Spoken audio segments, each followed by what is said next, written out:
بسم اللہ الرحمن الرحیم۔ السلام علیکم۔ سورج ڈوبنے میں کچھ وقت رہ گیا تھا۔ سلطان اور ان کی زوجہ محل کے خارجی دروازے پر ایک دوسرے کے بے حد قریب کھڑے ہوئے تھے۔ باہر ہی ان کی شاہی سواری اور ان کے سپاہی گھوڑے کی لگام میں تھامے اپنی اپنی جگہ سنبھال چکے تھے۔ سلطان 2 روز کے لیے دوسرے ممالک سفر پر جا رہے تھے۔ ان کی زوجہ انہیں نم آنکھوں سے دیکھ رہی تھی۔ ان کا دل بہت گھبرا رہا تھا۔ سلطان نے ان کے ماتھے پر ایک محبت بھرا بوسہ دیا اور ان کی آنکھوں میں جھانکتے ہوئے بولے، میری آنکھوں کی ٹھنڈک، آپ کو کیا ہو گیا ہے؟ آپ اس محل کی ملکہ ہیں، ہماری زوجہ ہیں، تو آپ اس طرح کیوں برتاؤ کر رہی ہیں؟ آپ کو معلوم ہے نا کہ ہم اکثر جاتے رہتے ہیں، اور اس بار تو 1 ماہ یا پھر 1 ہفتے کے لیے نہیں جا رہے، بلکہ بس 2 روز کے لیے جا رہے ہیں۔ ہم جلد لوٹ آئیں گے اور انشاءاللہ ساتھ خیریت سے واپس آئیں گے۔ جبکہ ان کے زوجہ آنسو بہاتے ان کے سینے سے لگ گئی تھی۔ ویسے تو وہ بہت ہی بہادر خاتون تھی، ان کے سامنے کوئی ٹک نہیں پاتا تھا۔ کئی بار جب سلطان کسی کام کے سلسلے میں دوسرے شہر یا دوسرے ملک گئے ہوئے ہوتے تھے تو پیچھے سے کئی بار محل پر حملہ ہوا تھا، اور سب سے آگے تلوار تھامے ان کی زوجہ ہی تھی، لیکن وہ ہمیشہ اپنے شوہر کے معاملے میں بزدل بن جاتی تھی، اور آج بھی بزدلی کا مظاہرہ ہی کر رہی تھی۔ سلطان مسلسل ان کا سر تھپتھپا کر انہیں خاموش کروا رہے تھے، لیکن نہ جانے آج ان کی ملکہ کو کیا ہو گیا تھا کہ وہ سنبھلنے میں ہی نہیں آ رہی تھی۔ سلطان نے ان کے چہرے کو ہاتھوں کے پیالے میں لیا اور انہیں دیکھتے ہوئے بولے، آپ کو معلوم ہے نا کہ ہمیں سخت ناپسند ہے آپ کا رونا، پھر بھی آپ آنسو بہا رہی ہیں اور ہمارے غصے کو آواز دے رہی ہیں۔ یہ نہ ہو کہ آپ ابھی کے ابھی ہمارے عتاب کا نشانہ بن جائیں۔ وہ انہیں ڈانٹتے ہوئے بولے تھے، جبکہ انہوں نے منہ بوسار لیا تھا۔ سلطان اپنی ملکہ سے بہت محبت کرتے تھے، ان کے لیے اپنی جان دینے کو تیار ہو جاتے تھے۔ ان کے آنسو سلطان کو اپنے دل پر گرتے ہوئے محسوس ہو رہے تھے، اس لیے وہ انہیں ڈانٹ کے تھے۔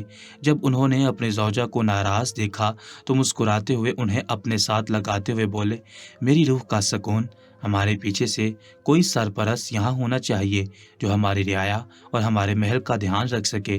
ہمیں آپ پر پورا یقین ہے کہ آپ سب چیزیں سنبھال لیں گی۔ اب ہمیں رخصت کریں تاکہ ہم جلد سے جلد دوسرے ملک جانے کے لیے نکل سکے، ورنہ سورج ڈوب جائے گا اور اندھیرا چاروں طرف پھیل جائے گا اور ہم زیادہ دور بھی جا نہیں پائیں گے۔ جبکہ ان کی زوجہ نے بھی آسمان کی طرف دیکھا تھا جہاں پر سورج ڈوب رہا تھا۔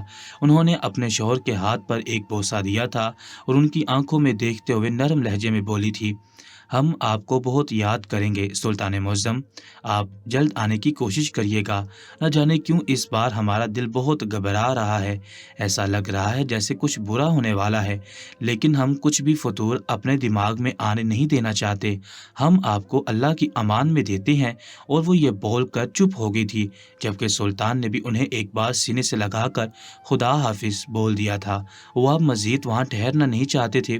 ایک تو ان کی زوجہ کافی آبدیدہ ہو رہی تھی اور دوسرا سورج ڈوب رہا تھا۔ ان کے کچھ اصول تھے جن کی پاسداری کرنا وہ اولین ترجیح سمجھتے تھے۔ وہ جب بھی سفر کے لیے نکلتے تھے تو ہمیشہ روشنی کا وقت انتخاب کرتے تھے۔ انہوں نے کبھی بھی سفر کا آغاز اندھیرے میں نہیں کیا تھا، اس لیے وہ اپنی زوجہ کا دل نہیں بہلا پائے تھے اور انہیں ایسے ہی روتا تڑپتا چھوڑ کر سفر کی طرف گامزن ہو گئے تھے۔ ان کے ساتھ 10 سپاہی اور ان کا خاص وزیر جا رہا تھا۔ سلطان شاہی سواری میں بیٹھے کافی غمگین لگ رہے تھے۔ وزیر نے ایک نگاہ سلطان کو دیکھا اور مسکراتے لہجے میں بولا، سلطان معظم پریشان نہ ہو، ملکہ آپ کو لے کر کافی حد تک حساس ہیں، باقی تو آپ جانتے ہیں وہ کتنی بہادر خاتون ہیں۔ جبکہ سلطان نے سر کو ہلکی جنبش دی تھی اور باہر کے منظر کو اپنی آنکھوں میں قید کرنے لگے تھے۔ ملکہ سیدھا اپنی خوابگاہ میں آئی تھی۔ انہوں نے ابھی تک عصر کی نماز ادا نہیں کی تھی۔ شوہر کو الوداع کہنے کے چکر میں وہ نماز ادا کرنا بھول گئی تھی۔ انہوں نے فوراً ہی غسل خانے سے وضو بنایا تھا اور مصلی بچھا کر نیت باندھ کر کھڑی ہو گئی تھی۔ ان کی آنکھوں سے تواتر آنسو جاری تھے، ان کے ہاتھ پاؤں لرز رہے تھے۔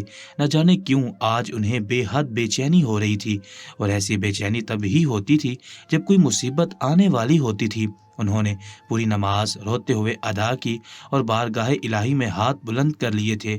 ان کے لب پھر پھرا رہے تھے لیکن کچھ بھی ادا نہیں ہو رہا تھا۔ وہ خالی ہاتھ لیے اللہ تعالیٰ کی بارگاہ میں کافی دیر تک بیٹھی رہی تھی اور کہتے ہیں نا، وہ رب 70 ماؤں سے زیادہ پیار کرنے والا ہے، وہ کیسے نہ اپنے بندوں کی سسکیاں سمجھے گا۔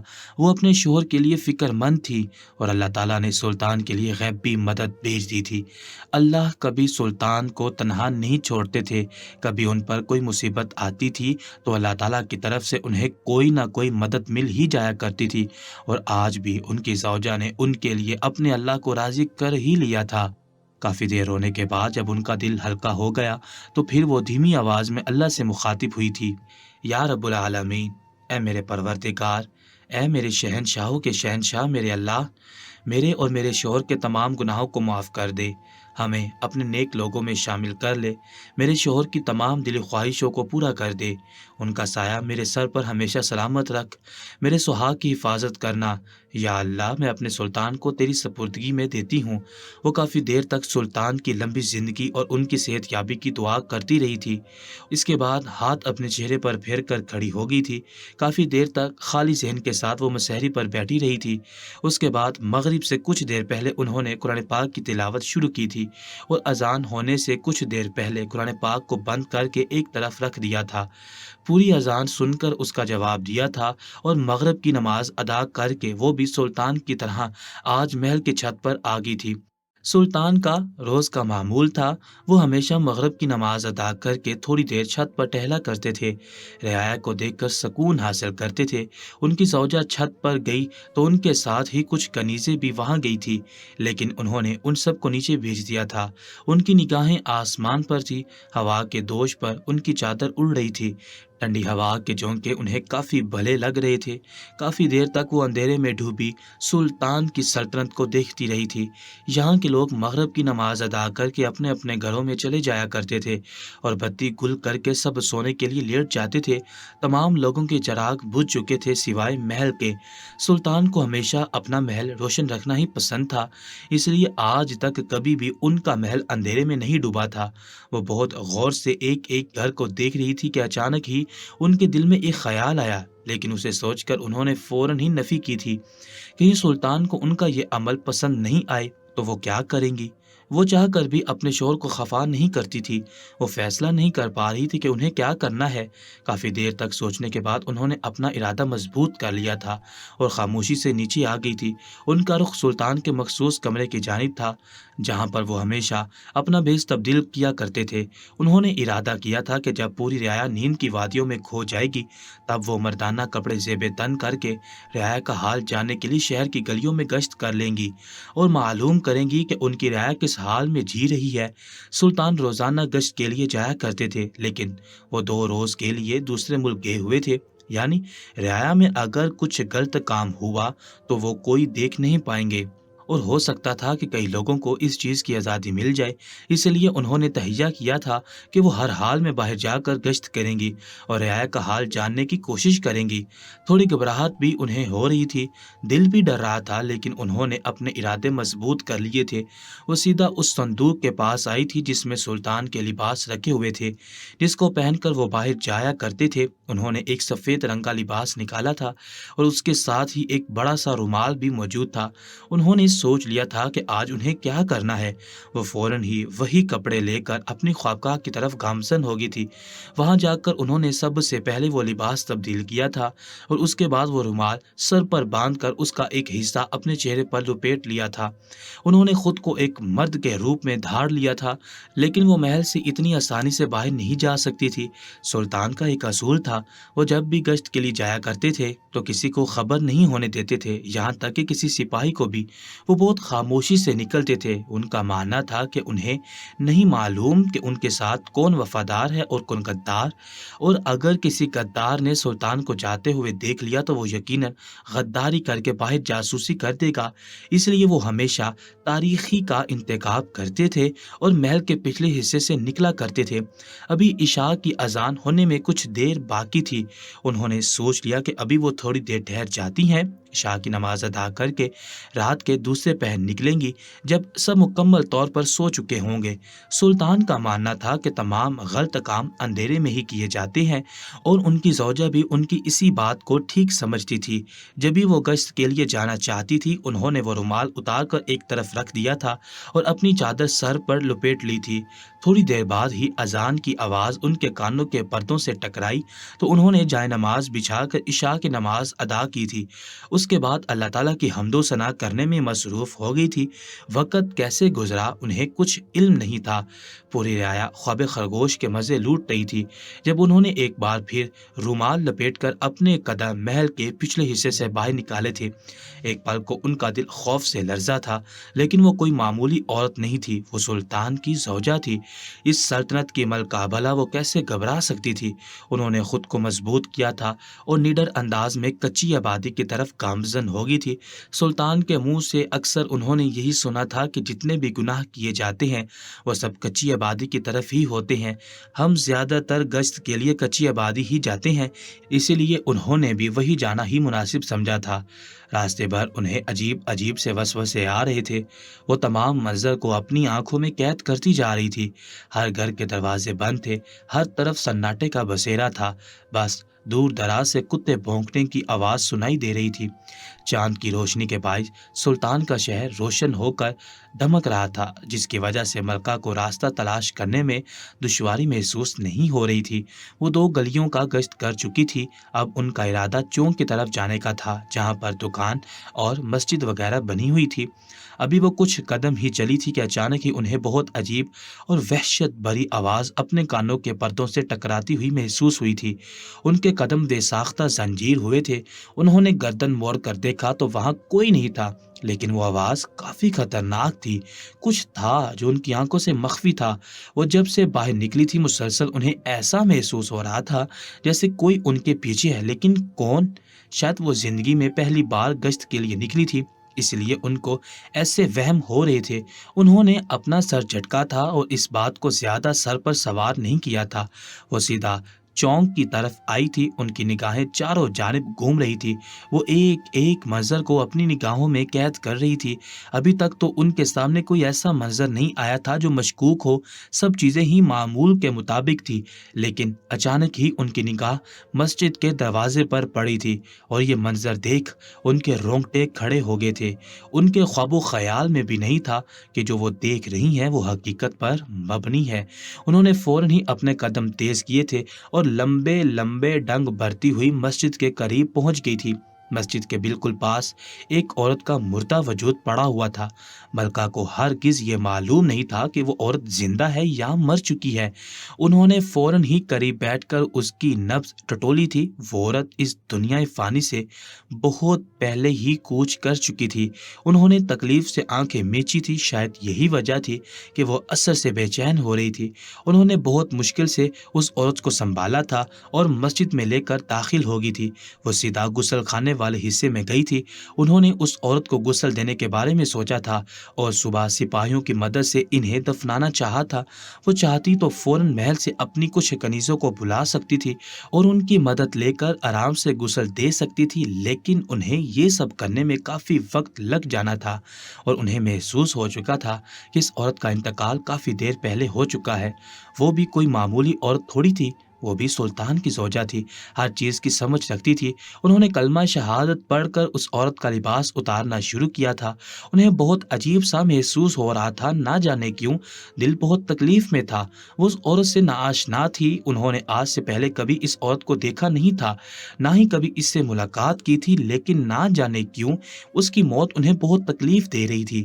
اور جیسے انہوں نے اس عورت کا لباس گرایا تھا تو ان کے رونگٹے کھڑے ہو گئے تھے، ان کے منہ سے بے ساختہ اللہ اکبر کی صدا نکلی تھی۔ انہیں سمجھ نہیں آ رہا تھا کہ وہ جو دیکھ رہی ہیں کیا وہ حقیقت پر مبنی ہے۔ وہ عورت دکھنے میں بلا کی حسین تھی، دودھ سے بھی زیادہ سفید رنگت جس میں گلابی پن شامل تھا،